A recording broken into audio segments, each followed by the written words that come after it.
our forward look into the second half, we do think the momentum is there. So we had called earlier this year on the net interest income side for a downdraft relative to 23. We actually think the banking book segments may be stable, essentially flat to last year. And that's actually very encouraging, reflecting lower funding costs, better spreads on both the deposit and the loan side.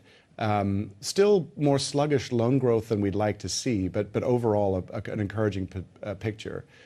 On the financial market and corporate finance side, we see the momentum there coming through that we'd hope to see.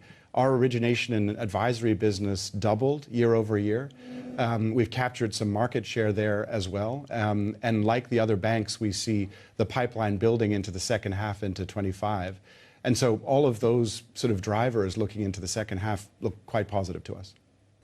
I will say, though, that when it comes to the fixed income side, it seems as though you weren't fully able to benefit from the volatility. What's the outlook here?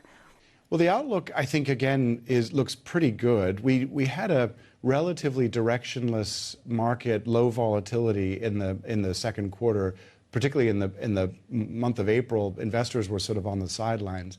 And that affected our macro businesses, notably rates and FX, considerably.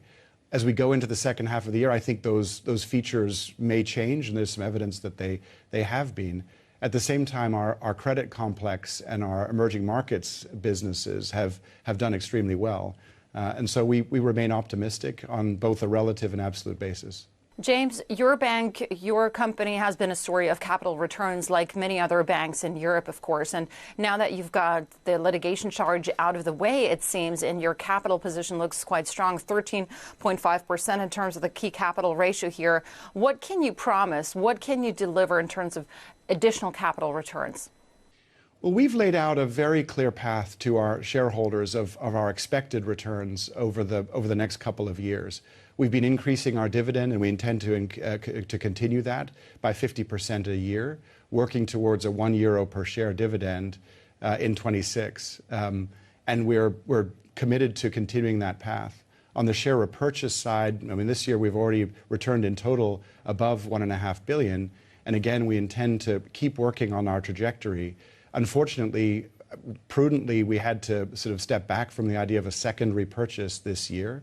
What our focus is now is on building excess capital through the back half of the year in order to preserve the distribution path we'd laid out at the beginning of the year. I want to talk about your growth ambitions, particularly when it comes to the private banking, the wealth management side. It seems as though you've got your eyes set on the United States, which is obviously a highly competitive market. What's the biggest obstacle here? Where do you see the biggest opportunity?